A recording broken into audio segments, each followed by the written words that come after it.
I love the Bible story of Esther, Queen Esther. She wasn't perfect, but was willing. She didn't always have certainty, but she had faith. She didn't chase position, but when the moment came, she stepped into it without having to force doors open.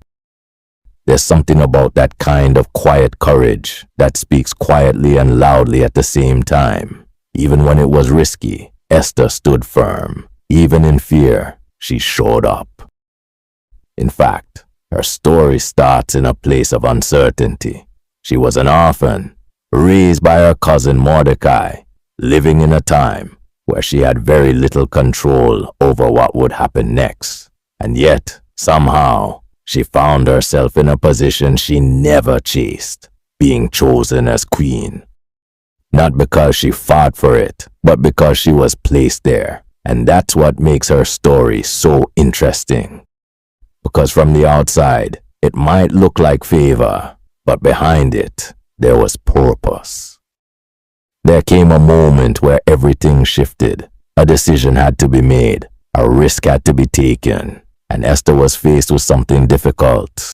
Stay silent and remain safe, or speak up and risk everything.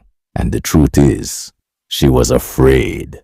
This wasn't someone moving without fear. This was someone choosing to move through it because she began to understand something deeper.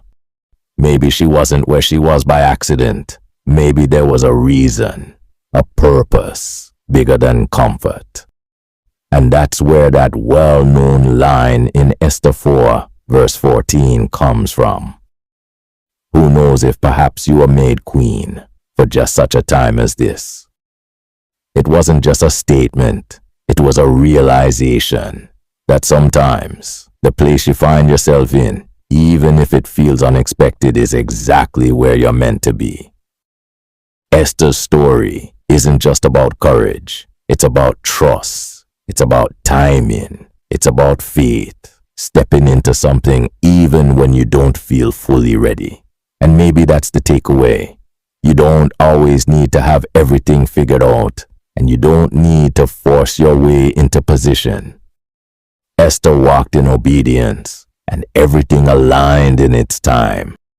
Sometimes you just need to recognize where you already are and be willing when your moment comes.